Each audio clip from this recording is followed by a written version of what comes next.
Class 6 science chapter 6 हमारे चारों ओर के परिवर्तन। इस चैप्टर में हम लोग समझेंगे कि हमारे चारों ओर बहुत से परिवर्तन अपने आप होते रहते हैं। जैसे खेतों में फसलें समयानुसार बदलती रहती है, पत्तियां रंग बदलती है और सूख कर पेड़ों से गिर जाती हैं, फूल खिलते हैं और फिर मुरझा जाते हैं। अब हम इसी तरह के परिवर्तन अपने शरीर में देखे होंगे। जैसे आपके नाखून बढ़ते हैं, आपके बाल बढ़ते हैं तथा आप भी बढ़कर लंबे हो जाते हैं। इन सब के बढ़ने के साथ आपका वजन भी बढ़ जाता है। इसी तरह के परिवर्तन हम अपने घरों में भी देखे होंगे, खेतों में भी देखे होंगे। जैसे मिट्टी खोदने वाले और खेतों में काम करने वाले औजारों के बनने में होने वाले परिवर्तन को देखे होंगे। जैसे कुल्हाड़ी में लकड़ी लगाते समय पहले हम लोहा को गर्म करते हैं। जैसा कि हम जानते हैं कि लोहा को गर्म करने से फैल जाता है और उसे पीट कर जिस आकार में चाहे उसे बदल सकते हैं। ठीक उसी तरह हम कुल्हाड़ी के लोहा को गर्म करते हैं ताकि उसका आकार फैल जाए और लकड़ी को आसानी से लगा सके, फिर लोहा पहले जैसे आकार में आ जाता है। इसी तरह हम बैलगाड़ी में पहिया लगाते समय करते हैं। इस प्रकार हमारे चारों ओर के परिवर्तनों को दो वर्गों में वर्गीकृत किया जा सकता है। जैसे पहला, परिवर्तन जिन्हें उत्क्रमित किया जा सके। दूसरा, परिवर्तन जिन्हें उत्क्रमित न किया जा सके। यहाँ उत्क्रमित का मतलब है जिस परिवर्तन को उल्टा किया जा सके। जैसे बर्फ का पिघलना, इसमें पानी पहले बर्फ बनता है, फिर बर्फ पिघलकर पानी में परिवर्तित हो जाता है। अब हम इस चैप्टर्स में दिए गए क्वेश्चंस को समझेंगे। क्वेश्चन नंबर 1, जब आप जलमग्न इलाके में घूमते हैं तो अपनी पोशाक को मोड़कर उसकी लंबाई कम कर लेते हैं। क्या इस परिवर्तन को उत्क्रमित किया जा सकता है? हाँ, पोशाक के मोड़े गए कपड़े को खोलकर इस बदलाव को उल्टा किया जा सकता है। क्वेश्चन नंबर 2, अकस्मात आपका प्रिय खिलौना गिरकर टूट जाता है। आप कतई इस परिवर्तन को नहीं चाहते थे। क्या यह परिवर्तन उत्क्रमित किया जा सकता है? नहीं, इसे उत्क्रमित नहीं किया जा सकता है, क्योंकि अगर खिलौना टूट जाता है तो फिर उसे हम कितना भी फेविक्विक या फेविकॉल से जोड़े वो ठीक नहीं हो सकता। क्वेश्चन नंबर 3, नीचे दी गई सारणी में कुछ परिवर्तन दिए गए हैं। प्रत्येक परिवर्तन के सामने रिक्त स्थान में लिखिए कि वह परिवर्तन उत्क्रमित किया जा सकता है अथवा नहीं।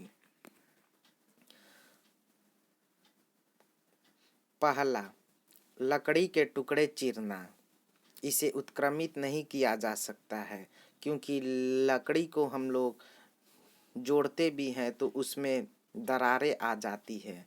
दूसरा, आइसक्रीम का पिघलना।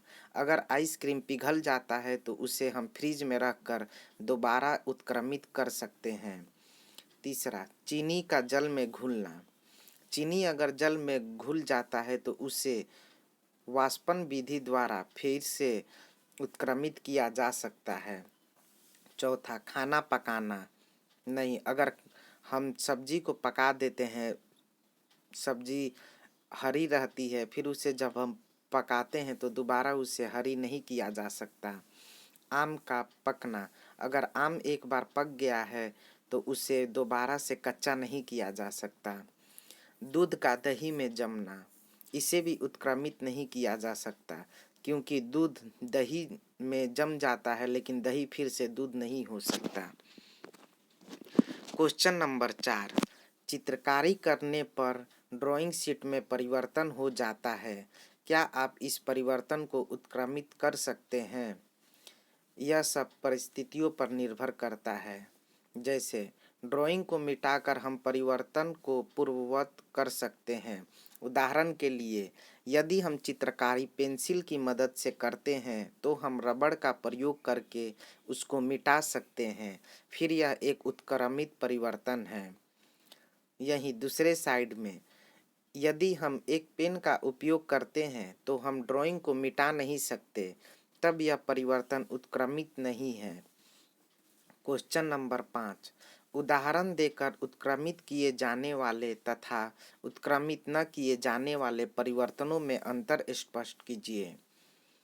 उत्क्रमित परिवर्तन के उदाहरण, बर्फ का पानी में पिघलना। पानी को जमने से हम फिर से बर्फ प्राप्त कर सकते हैं। दूसरा, एक कागज को मोड़ना और फिर इसे खोलकर हम परिवर्तन को पूर्ववत कर सकते हैं। पानी को गर्म करना और फिर उसे ठंडा करना, उत्क्रमित न किए जाने वाले परिवर्तन का उदाहरण। मोमबत्ती का जलना, जब एक बार मोमबत्ती जल जाता है तो वो उसी आकार में नहीं आ सकता। पटाखे को फोड़ना, पटाखे एक बार फूट जाता है तो उसे फिर जोड़ नहीं सकते। पेड़ों की कटाई करना, अगर पेड़ एक बार कट जाता है तो उसे दोबारा छोटे से ही उगा सकते हैं बीज की मदद से, न कि उस पेड़ को दोबारा से जोड़ सकते हैं या कुछ कर सकते हैं। क्वेश्चन नंबर 6, टूटी हुई हड्डी पर बंधी पट्टी के ऊपर प्लास्टर ऑफ पेरिस की एक मोटी परत चढ़ाई जाती है। सूखने पर वह कठोर हो जाती है, जिससे टूटी हड्डी हिलती नहीं है। क्या प्लास्टर ऑफ पेरिस में हुए इस परिवर्तन को उत्क्रमित कर सकते हैं? इसका उत्तर होगा, प्लास्टर ऑफ पेरिस में पानी मिलाने पर उसमें रासायनिक परिवर्तन होते हैं और उसके अवयवों से नया मिश्रण बन जाता है। ये परिवर्तन रासायनिक होता है, अतः इस परिवर्तन को उत्क्रमित नहीं कर सकते हैं। क्वेश्चन नंबर 7, रात्रि में एक सीमेंट की बोरी जो कि खुले मैदान में रखी हुई थी, वर्षा के कारण भीग जाती है। अगले दिन तेज धूप निकलती है। सीमेंट में जो परिवर्तन हो गया है, क्या उसे उत्क्रमित कर सकते हैं? इसका उत्तर होगा, पानी के कारण सीमेंट में रासायनिक क्रिया होती है और यह कठोर हो जाती है तथा इसकी संरचना बदल जाती है। चूँकि यह एक रासायनिक परिवर्तन है, अतः इसे उत्क्रमित नहीं किया जा सकता है। हम क्लास 6 चैप्टर 6 हमारे चारों ओर परिवर्तन के डिफिनीशंस और क्वेश्चन और आंसर को समझ चुके हैं। अगर मेरी वीडियो पसंद आए तो इसे लाइक, शेयर, सब्सक्राइब करना ना भूलें। Thank you.